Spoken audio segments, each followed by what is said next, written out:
التعبير بأدوات الكتابة زي ما قال الشاعر محمد فهمي، وده يقودني لأن أسأل الشاعر خالد البوهي كيف يختار الشاعر الألفاظ، كيف يختار يعني المعجم الشعري، كيف يتكون لديه المعجم الشعري، لأنه بعض الشعراء يعني ربما تعجبهم صورة شعرية فيجري وراءها، وقد تكون هذه الصورة الشعرية على بهائها وجمالها قد تبدو مخالفة ربما للعادات للآداب العامة، لكن الصورة قد تسرقه سرقا فينجذب وراءها. فكيف للشاعر أن يختار الألفاظ؟ دلوقتي محمد فهمنا أنه عبر عن حب الوطن بألفاظ معينة، كيف يختار الشاعر ألفاظه وأدواته؟ هو طبعا يعني دائما أقول على كل شاعر أن يقرأ لكل المدارس الشعرية، وأن يقرأ لكل الشعراء كي لا يصير شاعرا وهم، كي لا يصبح صورة لشاعر بعينه، أو يصبح من مدرسة معينة.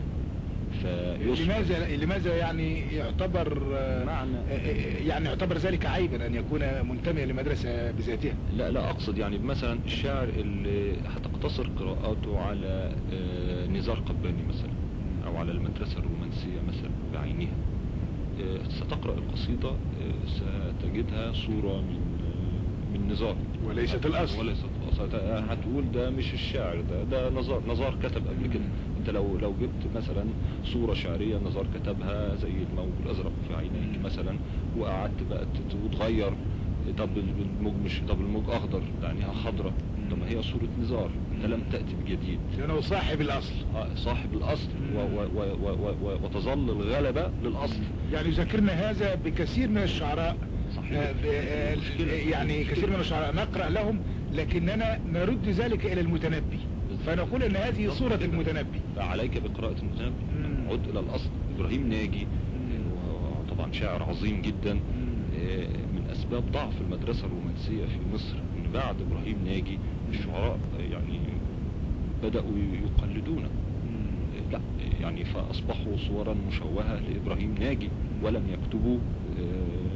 لا هم تميزوا ولا هم ابراهيم ناجي نفسه. بالضبط. فيعني انا ادعو جميع الشعراء، لا اقرأ لكل المدارس الشعرية، اقرأ لكل الشعراء حتى يخرج صوتك الشعري المتفرد والمتميز، صوتك انت.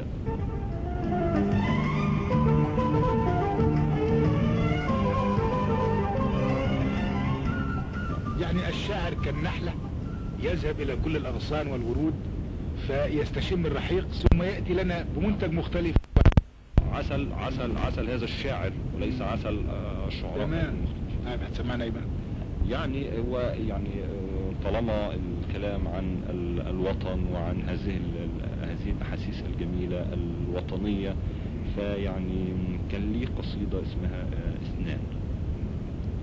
اسنان عشان تطبيب اسنان ولا ايه؟ لا انا طبيب انف واذن. الانف والاذن اذنان.